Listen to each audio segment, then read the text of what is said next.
Bom, está vendo a minha tela? Está me ouvindo? Sim, estou, Tá, né? Porque estamos. tá dando um delay aqui. Bom, vamos lá, pessoal. Então, o título aí é Qualificação de Reparos por Materiais Compósitos, tá?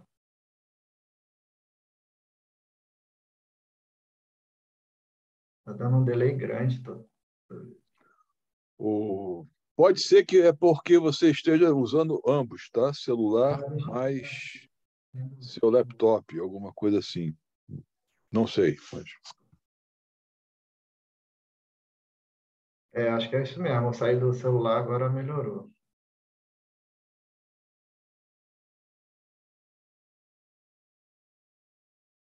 Ele está pulando o slide. Bom, vamos lá. Estou achando que tem só um minutinho. Está dando um... Ah, tá. Peraí, acho que eu... Bom, vamos lá, pessoal. Acho que deu... Tinha dado uma zebra aqui, mas acho que agora vai. Bom, antes de começar a falar da qualificação, eu gosto sempre de mostrar esse slide aqui para a gente entender um pouco, né, como é que a gente trata a gestão da integridade, né? A gente tem um duto, né? Tudo começa lá pela inspeção e detecção do defeito, tá, da anomalia. Estágio 1. A gente parte para o estágio 2, que a gente faz uma avaliação daquele defeito encontrado. Esse defeito ele pode ser não passante. Tá? Se ele for não passante, eu vou fazer uma análise para verificar se eu posso conviver com esse defeito. Aí tem diferentes níveis de análise, tá? Até chegando a análises mais complexas, que são elementos finitos, e posso ter um defeito passante, por exemplo, um furo. Tá? Então, partindo dessa etapa aqui, eu parto para a etapa 3, que é o reparo. Se eu precisar fazer um reparo, dentre os reparos que a gente tem, né, compósito, abraçadeira mecânica, soldagem. Então, especificamente aqui eu vou falar do reparo compósito e aí, mais detalhadamente, como é que a gente faz a qualificação. Né? Cada reparo desse ele precisa ser qualificado. Então, a gente está aqui nessa etapa de reparo justamente para evitar uma troca de trecho. Tá? A troca de trecho é sempre complicada, é um custo elevado, precisa de drenagem, inertização, às vezes parada de produção. Existe troca de trecho por trepanação, né? Também não precisa de parar, mas é um procedimento complexo. Tá? Então, eu trabalho muito nessa parte de reparos aqui. Tá? E aí, mais especificamente, como eu falei, a gente vai falar de reparo com material composto. Não vou me aprofundar muito, só para quem não teve a oportunidade de assistir a primeira, né? Vou estar falando aqui, é um tipo de reparo que é constituído de fibras, tá? Fibra contínua, onde tem resina polimérica em conjunto para trabalhar, para dar um reforço estrutural na superfície danificada. O Menicone já falou inicialmente, mais detalhadamente, sobre esse tipo de reparo na primeira oficina. Bom, atualmente nós temos duas normas hoje de reparo, tá? A ASME PCC2, que trata, além de reparo por compósito, também outros tipos de reparo, como eu mostrei ali, reparo de soldagem, reparo mecânico. E temos a ISO também, 24817, ela é específica para reparo por material compósito.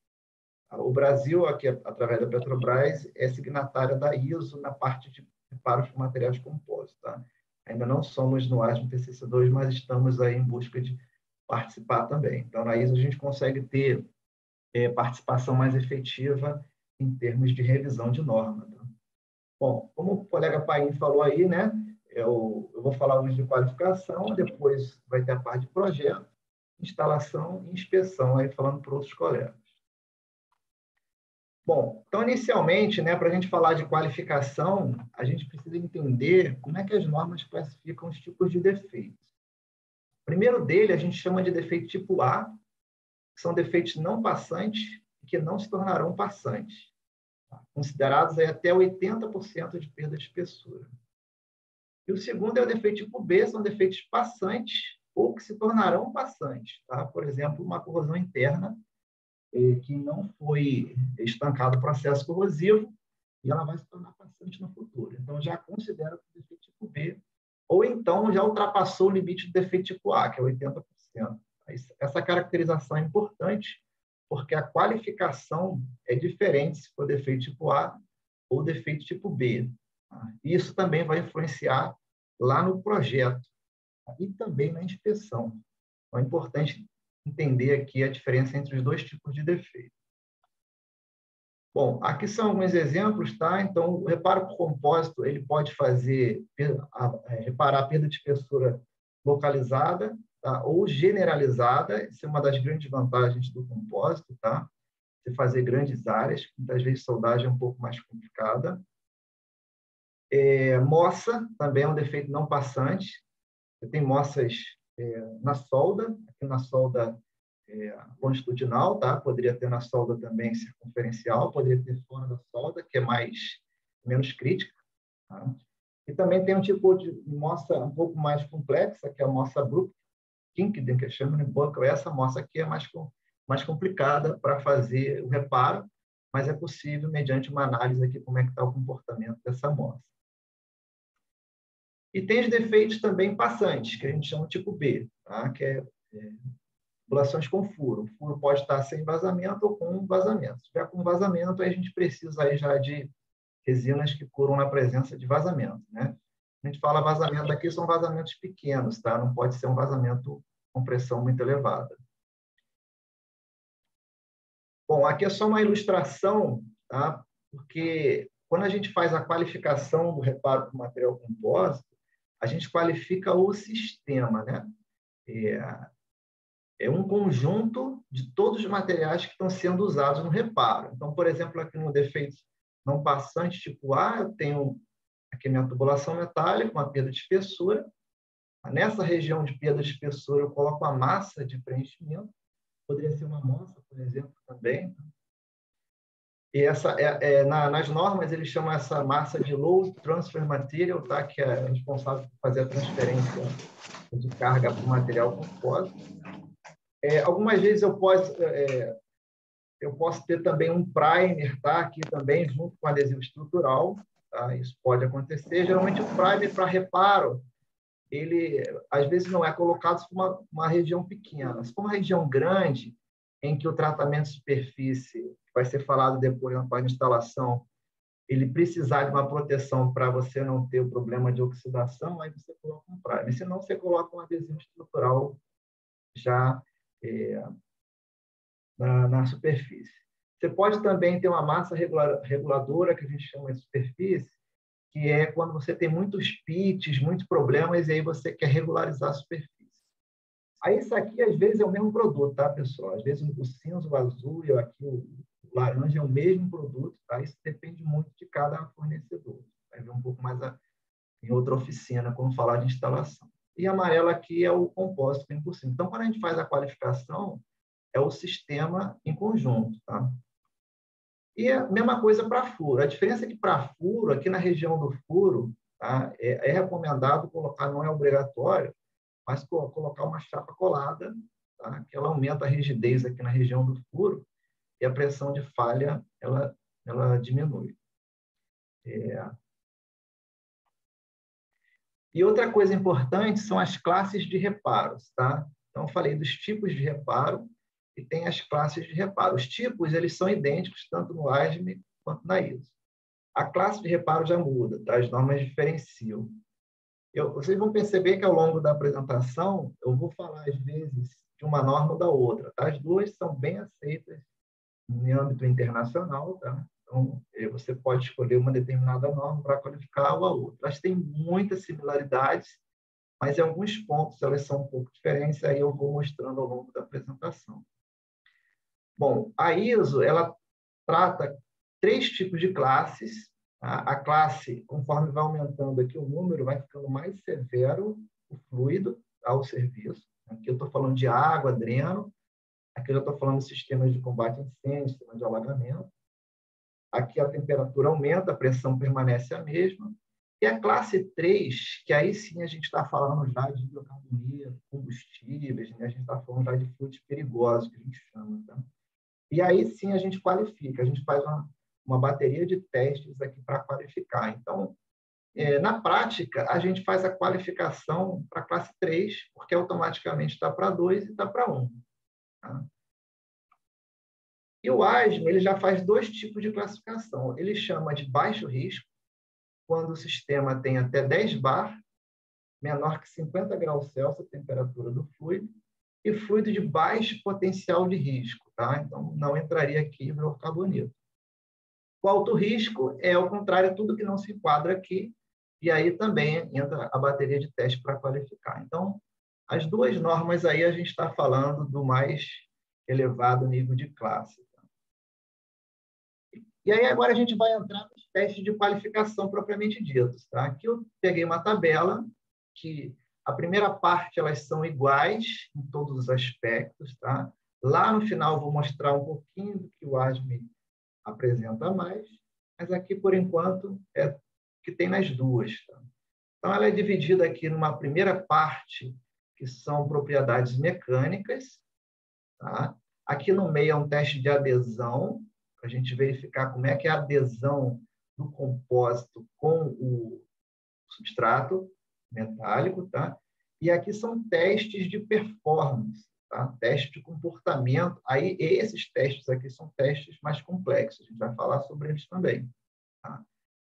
São cada anexo da norma e fala de teste. Bom, vamos lá. Bom, o primeiro teste que a gente vai falar é uma norma. Você vai reparar que aqui ele diz a propriedade mecânica, módulo de elasticidade, coeficiente Poisson, e dá opções de norma. Tá? Então, aqui ou pode ser essa norma, ou essa aqui. Tá?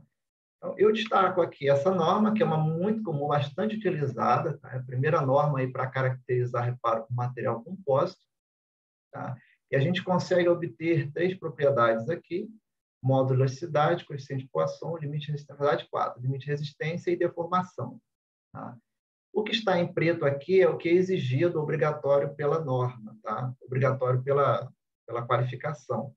Tá? Em vermelho, a gente obtém o valor, mas acaba não usando isso no processo de qualificação.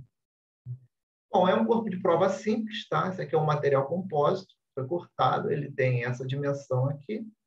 Aqui no centro tem um strain gauge, tá? Que mede deformação. Para obter, isso aqui é uma curva típica, né? De tensão e deformação, onde eu vou obter essas propriedades mecânicas. E aqui é um modo de falha. Então, isso vai depender um pouco da direção das fibras, tá? O Menicone comentou isso na última oficina, né? Então, o reparo do compósito pode ter, isso aqui são fibras axiais orientadas, isso aqui são fibras mais ou menos 45, tá? Aqui aqui é na direção 1, que a gente chama de 0 graus, tá? Aqui seria na direção 90. Isso no material compósito, a gente pode chamar de direção 1 ou direção 2, ou às vezes a gente chama de direção circunferencial ou direção axial. E aí a gente obtém as propriedades mecânicas do material compósito. E aqui já tem um critério, não são todas as normas que têm critérios. Tá? Nessa aqui, a norma estabelece um critério que tem que ter uma deformação mínima de 1%. Tá? Pelo menos, né? Pelo menos de 1%. Então, tem que falhar depois de 1%. Por exemplo, esse compósito aqui, que estaria 1%, tá? Então, ele falhou com mais. Então, ele passou nesse teste de propriedade mecânica. O segundo teste é o módulo de cisalhamento, tá? A STM 5379. É este corpo de prova aqui, onde eu tenho um entalhe, tá? E eu colo 2 strain gauges aqui, mais ou menos na direção 45, que eu vou pegar o módulo de cisalhamento, deformação máxima cisalhante, limite de resistência ao cisalhamento. Novamente, aqui a norma exige só obter o módulo de cisalhamento. Tá? Esse módulo ele entra na formulação depois lá do projeto, então é um item importantíssimo, tá? É o parâmetro G. Tá? E aqui é a garra, onde eu utilizo. Tá? Eu posiciono esse corpo de prova aqui. Aqui é fixo e aqui tem a carga, e aí promove o cisalhamento aqui nessa direção. Né? Então, ele direciona aqui o cisalhamento nessa direção do entalhe. E aí, com isso, eu tenho as curvas. Tá? De tensão, por deformação cisalhante. O modo cisalhamento, tensão máxima cisalhante, e a deformação máxima cisalhante. Então, esse parâmetro aqui, que ele vai entrar lá na área de projeto. Bom, dando continuidade, a gente tem aí uma propriedade muito comum, não vou entrar muito em detalhe, que é o coeficiente de expansão térmica. Tá? Então, é sabido que o material compósito tem diferente coeficiente de expansão térmica do que o aço, né? Então, isso tem que ser previsto no projeto. Tá? E aí tem uma norma, STMD 696, que trata dessa determinação dessa propriedade mecânica. Tá? É um corpo de prova que é colocado aqui dentro de uma proveta e você tem um transitor, né, um LVDT, onde vai ser aquecido aqui e vai medir, né, as diferenças de comprimento nas respectivas temperaturas e baixar o coeficiente de expansão térmica. Isso aqui são valores típicos, tá, de expansão térmica de 3 diferentes materiais, de diferentes fornecedores, para vocês terem uma ideia. Então, esse é um outro parâmetro também que vai entrar lá no projeto. E agora, um item importante, né, é um dos gargalos de reparos por materiais compostos, a questão da temperatura. Então, a gente tem que calcular a temperatura de transição vítrea, esse Glass Transition Temperature, ou a temperatura de distorção térmica. Tá? Então, tem as normas correspondentes aqui. Vamos falar da primeira, que é a mais utilizada. Essa aqui acho que 90% dos reparos utilizam um parâmetro chamado TG. A TG é uma temperatura que eu não posso ultrapassar no meu material compósito. Então, aqui é um exemplo, né? uma figura ilustrativa de como é que é feito o teste. Tá? Então, eu pego um corpo de prova bem pequenininho, tá? Coloco dentro de um equipamento, é um equipamento já apropriado para fazer esse teste, em que ele vai medir o módulo de elasticidade ao longo do acréscimo de temperatura. Então, ele vai aumentando a temperatura e, ao mesmo tempo, está medindo o módulo de elasticidade. E aí, o que acontece? O material compósito, né, especialmente a resina, ela vai perdendo um pouco de suas propriedades mecânicas, né, à medida que a temperatura vai crescendo, porque você está colocando energia, as moléculas elas estão se movimentando, e aí você tem uma pequena perda. Acontece que existe determinada temperatura em que a movimentação das moléculas ela é tão grande que você muda o comportamento da resina. Então, há uma dissociação molecular em que o comportamento deixa de ser rígido e passa a ser um comportamento viscoso, que a gente chama. Isso chama de transição, né?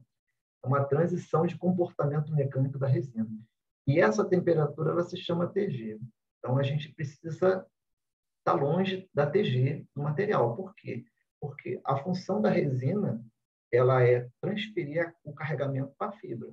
Se a resina amolece, ela perde a função e a fibra não pega a carga. E aí você tem a falha do reparo com material composto. Então, o que diz a norma? Se for um defeito tipo A, defeito não passante, a minha temperatura máxima que eu posso usar no reparo é essa TG menos 20. Se for um defeito tipo furo, é TG menos 30. Tá? Bom, dando continuidade, outra opção, ao invés de usar TG, a gente pode usar uma temperatura chamada de distorção térmica, tá? Conhecido como HDT. Você desculpa aqui, peraí, deixa eu corrigir as coisas, isso aqui é HDT, tá? Não é TG. HDT. Então, a HDT ela é um pouco menos conservadora do que a TG. Lá antes era menos 20, agora é menos 15, era menos 30, agora é menos 20. Tá? Aqui o corpo de prova ele já é maior, então eu começo a ter influência das fibras aqui no meu ensaio mecânico. Então, por isso ele fica menos conservador. Então, aqui eu mantenho uma carga, vou elevando a temperatura até que ocorre uma deflexão, uma distorção. Aí, por isso que ele chama de HDT. O mais comum realmente é usar o TG ali, que é um teste mais fácil de ser encontrado no mercado. Bom, outra propriedade mecânica importante é a dureza. Tá? A dureza do reparo do material compósito, tá? Então, principalmente para controle da cura, tá? Ela é muito importante para saber lá se determinado tempo o material curou. E muitas vezes eu já vi casos de a gente não obter a dureza correta, porque a proporção muitas vezes, para fazer a resina, ela não foi feita corretamente. Tá? Então, ele serve também como controle de qualidade. Então, um dos requisitos, tá, é obter, aí vai depender de cada material, né? Cada material tem sua dureza. Outro ponto importante também que a dureza pode servir é depois de reparos durante muito tempo, né? Que podem se degradar e a dureza pode ser reduzida. Bom, aí esse teste aqui, ele é de extrema importância porque ele é o teste que mede a adesão entre o compósito e o aço, tá? Ele quer saber principalmente no aço, porque no compósito, como são materiais que vão ter compatibilidade química, tá? Então a preocupação maior é como esse adesivo vai aderir ao substrato metálico. Tá? Inclusive, ele tem até um valor mínimo, tá, de 4 megapascal. Então, se não tiver essa tensão de cisalhamento mínima, o compósito ele não é qualificado. E aí é uma junta, é um teste simples, tá? É uma junta, a gente chama de junta colada, onde no meio aqui eu tenho um adesivo estrutural. Tá? Um adesivo estrutural onde eu aplico a carga, então vai ter uma tensão de cisalhamento. O valor mínimo tem que ser de 4 megapascal. Bom, agora vamos dar continuidade. Agora a gente vai entrar nos testes de performance, tá? Que são os testes mais que a gente trabalha já com o corpo de prova tubular. Por enquanto, aqui a gente viu só os corpos de provas, né, de caracterização, corpos de provas pequenos, né, que, inclusive, são menos trabalhosos de fazer. Agora a gente vai seguir a ordem aqui da própria letra, tá? A norma, não sei por que ela não bota em ordem alfabética, mas a gente vai seguir aqui, porque até em termos de didaticamente é melhor a gente começar pelo C, D, E, F, G. Tá? Então, no anexo C, ele fala da primeira qualificação para defeito não passante. Então, como é que eu qualifico? Né? Primeiro faço aquela bateria de testes ali, e agora eu quero qualificar para um defeito não passante. O que a norma fala? Né? Você vai pegar uma tubulação, no mínimo de 4 polegadas, tá? E vai abrir uma janela de perda de espessura artificial. Tá? Uma perda de espessura artificial e vai ter 80% de perda. Pode ter menor, né? Pode, mas aí você qualificou, por exemplo, para 70%, se você fizer. Tá?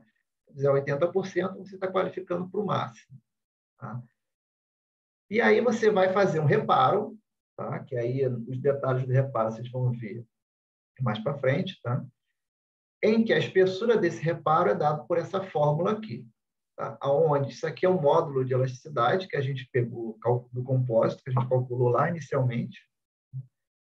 Deformação no curto prazo, a norma que fixa em 0,8%, dá 0,08%. Tá? PF, que é a pressão de falha. Tá? D, pressão de falha, eu vou falar depois o que é aqui. D, que é o diâmetro externo da tubulação. SA, o limite de escoamento do aço. E TS é a espessura remanescente. Tá? Seria uns 20% aqui no caso. Aí, isso aqui eu defino a espessura do reparo. Então, isso é uma espessura fixa. Tá? E esse reparo, com essa espessura, ele tem que resistir pelo menos a este PF aqui. O que é essa pressão? É 2 vezes a espessura da tubulação, tá? Que já é a espessura do tubo fora da região, vezes o limite de escoamento de por D. Então, na prática, o que ele está dizendo? O reparo compósito, para defeito não passante, ele tem que resistir pelo menos o escoamento do tubo.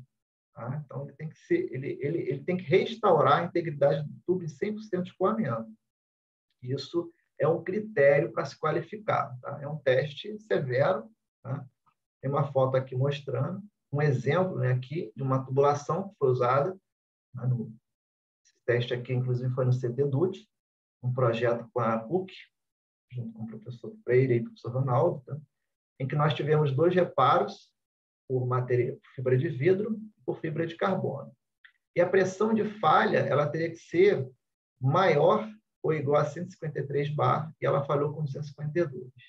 Aí que falhou, inclusive, ficou até mais resistente que a própria tubulação. Então, esse é um primeiro item muito importante, que para qualificar para perda de espessura, a gente restaura integralmente a tubulação, diferente de tubulação com furo, tá? Que eu vou falar mais à frente. Bom, agora sim eu vou entrar na parte de furo, que é o anexo D, tá? Que ele chama de taxa de liberação de energia, ou energia de descolamento.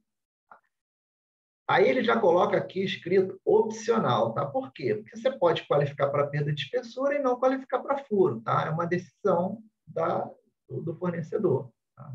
A primeira qualificação é essa para perda de espessura, né? Para defeito não passante. Agora a gente vai falar de uma opcional, que é para furo. Para furo é um pouco mais complexo. Lá eu preciso só de um teste.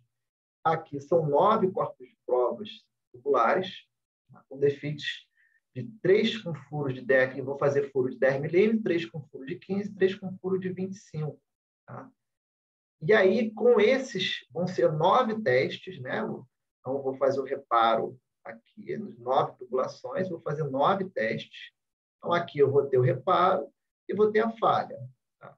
Cada teste, tá? Cada um dos 9 testes, me gera uma energia de descolamento ou taxa de liberação de energia. Tá?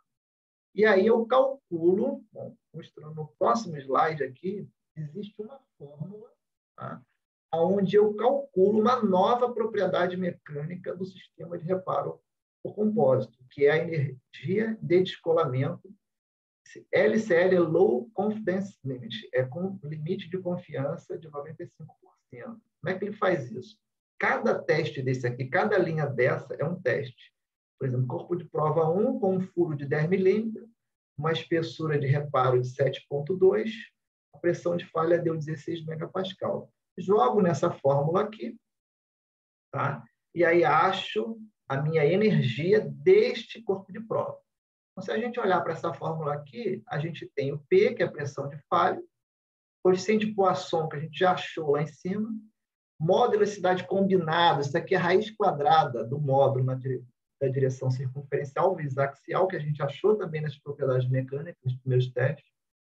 Aqui é a espessura do reparo composto que eu estou usando nesse teste, diâmetro do furo, módulo de cisalhamento, que a gente achou também. Tá? Então, o único parâmetro que faltou aqui é essa energia de colamento ou taxa de liberação de energia. Então, faço os 9 testes e vou ter 9 taxas de liberação de energia.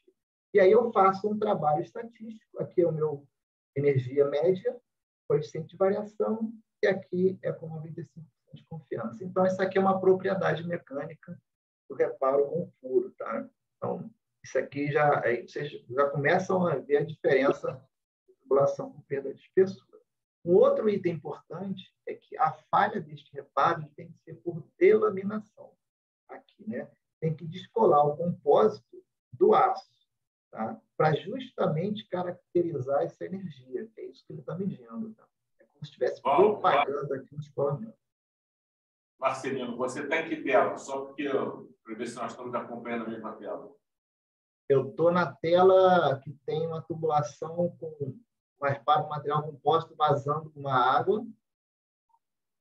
Eu acho que travou, eu acho. Tenta... Na verdade, eu acho que o que a gente está assistindo é o modo do apresentador e talvez aquela slide grande esteja em outra tela. Vocês estão vendo o quê? A gente está vendo essa tabela aí dos corpos de prova de 1 a 9, porém, por exemplo, a gente também consegue ver, tipo, o próximo slide e anotações, entendeu? Entendi, não. Você está vendo a tabela principal aqui, não é isso? Isso. Nós estamos vendo a tela do seu computador, Valber. Porque tem o próximo slide e o que você está apresentando, só que o cursor está no slide grande aí, né? Ai, meu cursor está em cima aqui do furo da tubulação, vocês estão vendo? Isso aí. Então eu entendi. É porque eu estou com 2 telas aqui, eu estava me orientando na outra tela. Então agora já entendi. Vou me orientar por essa parte aqui. Isso, exatamente isso. Entendi, agora entendi o que vocês falaram. Bom, então, finalizando, essa energia aqui. Então, todo material compósito que repara que está qualificado para furo, ele tem essa energia, tá? Então, isso é importante. Aí, o que acontece é, agora, quando eu falei lá para perda de espessura, né, que restaura integralmente, para furo não. Então, para furo, vai depender do tamanho do furo, tá? Então, eu tenho uma curva, isso aqui é a curva experimental, isso aqui são os pontos pretos, ela forma uma curva onde, à medida que eu vou crescendo o furo, a minha pressão máxima de utilização vai diminuindo. Então, aqui é a parte experimental, aqui tem um shift, aqui o vermelho seria o de projeto, tá? Então, não vou entrar em detalhe, porque isso aqui entra mais na parte de projeto. Mas só para vocês entenderem, a ideia que eu quero passar aqui é que tubulação com furo é uma curva exponencial em relação ao tamanho do furo, tá? Então, se a gente está falando de pressões baixas, eu consigo trabalhar com furos maiores.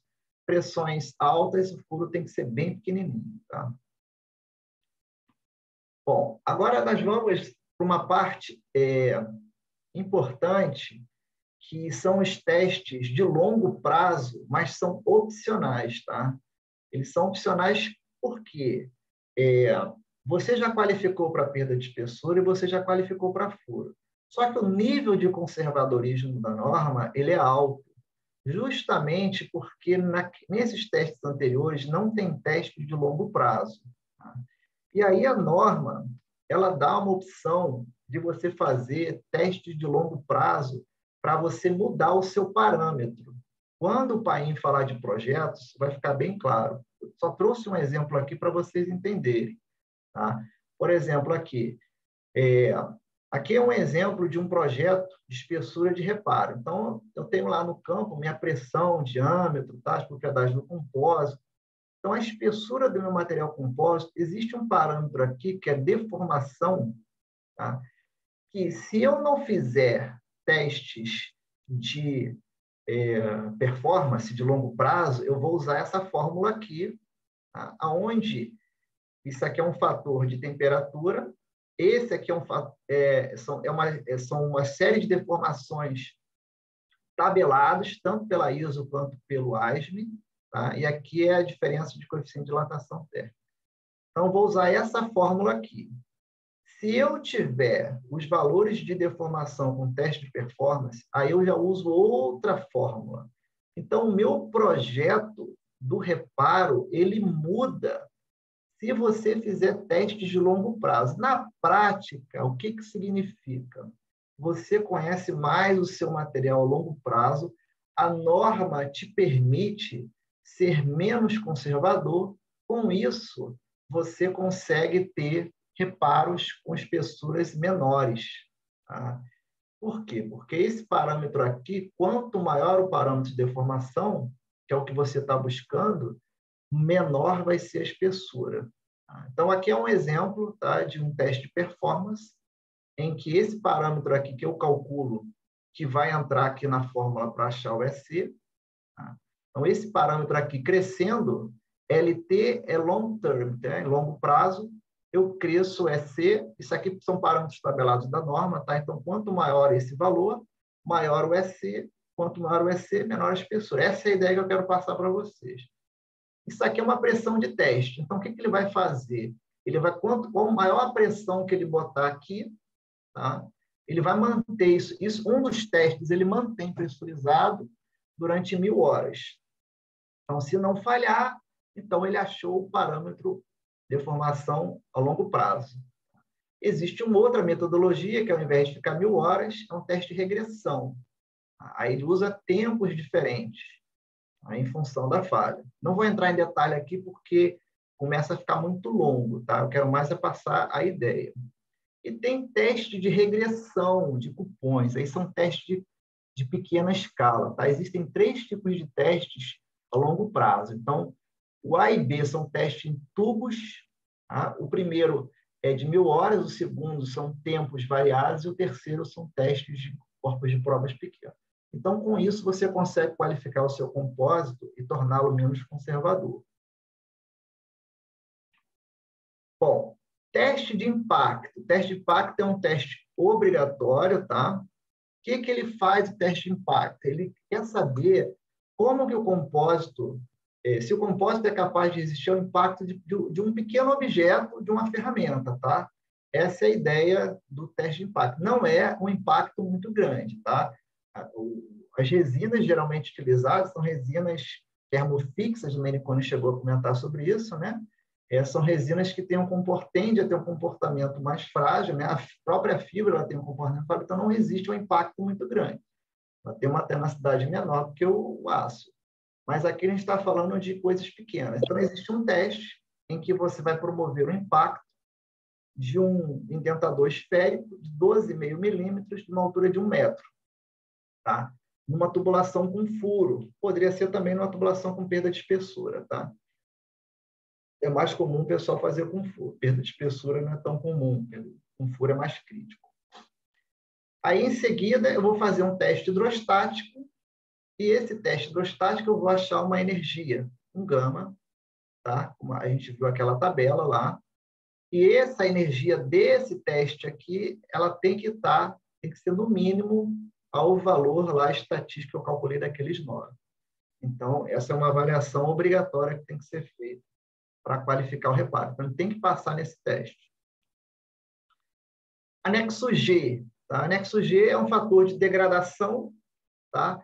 Que ele também tem um nível de conservadorismo elevado. Esse especificamente é só da ISO, tá? Por quê? Porque na ISO a gente trabalha com tempo de vida do reparo. O Paim deve falar aí depois, tá? A ISO ela tem fórmulas que trabalham com tempo de vida, que é o T-Lifetime. O ASME não. O ASME PCC2 ele não tem esse parâmetro de vida. Ele deixa a critério do projetista definir a vida. A ISO não. A ISO ela na formulação dela possui um tempo. Então, se você não fizer um teste de longo prazo, você vai entrar com o valor do tempo aqui e vai achar um fator. Esse fator, ele faz sua espessura crescer. Tá? Aqui, por exemplo, se eu colocar 20 anos, isso aqui fica 0,33. Então, eu estou acrescentando ali, estou aumentando. Esse 0,33, ele vai ser dividido na espessura, ou seja, ele vai aumentar a espessura. Então, se você tiver teste de degradação, aí você usa um outro parâmetro. Ao invés de você usar SF-LIC, você usa SF-D. E aí tem que achar um parâmetro B. Esse parâmetro B é em função dessa fórmula, que são testes, a relação de testes de médio, curto prazo e longo prazo. Então, rapidamente aqui falando, esse primeiro S é de short, é curto, um teste de pressão de curto prazo. Aqui é um teste de pressão que falha com 1000 horas, é um P1. Aqui, de novo, é o mesmo de curto prazo. E aqui é média de 5 corpos de prova. Tá? E aí, esse parâmetro aqui, você consegue. Então, a ideia, tanto da tubulação, que eu quero passar para vocês é o seguinte, a norma ela dá opções de você mudar fatores de segurança que existem intrínseco nas fórmulas de projeto, e você fica menos conservador. Tá? Agora, uma observação, pessoal, tem poucos fornecedores que fazem isso. Tá? São testes mais caros, são testes de longo prazo, como eles são opcionais, mas a ideia que eu quero passar aqui é que você consegue otimizar o seu reparo, se você consegue fazer teste de longo prazo. Tá? E aí, um complemento que tem no ASME PCC2, tá? A ISO ela até menciona, mas ela não coloca em forma de tabela, eu acho que ela poderia melhorar isso, o ASME é mais claro nisso, que é descolamento catódico, tá? Então, é muito conhecido aí do pessoal da área de dutos para revestimento, né? Então, o reparo compósito, ele não costuma ter, tá? Não vejo nenhum reparo compósito que não passe nesse teste, tá? Porque o reparo compósito, ele é uma espessura muito grande, ele é muito rígido, então, para ele descolar ali com o descolamento catódico, eu acho mais difícil. Tá? Acima de 100 ppm.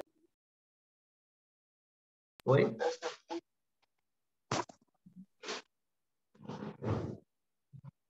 Falou alguma coisa, Marcelino? Não, desculpa, eu acabei acionando meu microfone aqui, já vou desligar. Não, beleza, tudo bem, não tem problema não. Achei que era uma dúvida. Compatibilidade química, tá? Compatibilidade química aqui ele coloca opcional, mas na realidade, se for uma tubulação com furo, você tem que ter compatibilidade ali com o fluido que você está. Na sua perda de espessura, você não precisa, tá? E módulo de compressão, né, é muito importante que aquele material que que é de enchimento na perda de espessura ou na morsa, tá? Então, ali, o módulo de compressão dele, a rigidez da compressão é muito importante, porque ele tem um papel importante ali de não deixar ter o escoamento ali, de ter a falha na região que está com baixa espessura. Bom, pessoal, agora, finalizando, não vou ler essa tabela toda, mas é uma coisa que é importante, que sempre tem uma dúvida, que é, eu qualifiquei um reparo com material compósito. Agora, eu mudei um ingrediente da resina, eu mudei meu modo de preparação de superfície, eu mudei um componente do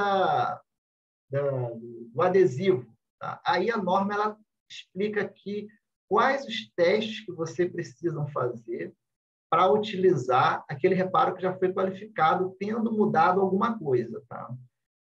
O substrato que ele está falando aqui é o seguinte: se você qualificou para reparo em aço carbono e agora vai usar em aço inoxidável, aí você tem que fazer mais esses testes. Tá? Isso que ele quer dizer. Preparação de superfície. Você usou um tipo de preparação de superfície, vai fazer outra, aí tem que fazer mais esses testes. E aí vai, ó, mudou a matriz, né? A matriz que é a resina ali polimérica. Aí tem esses testes aqui para serem feitos. E ele continua, é uma tabela grande, tá?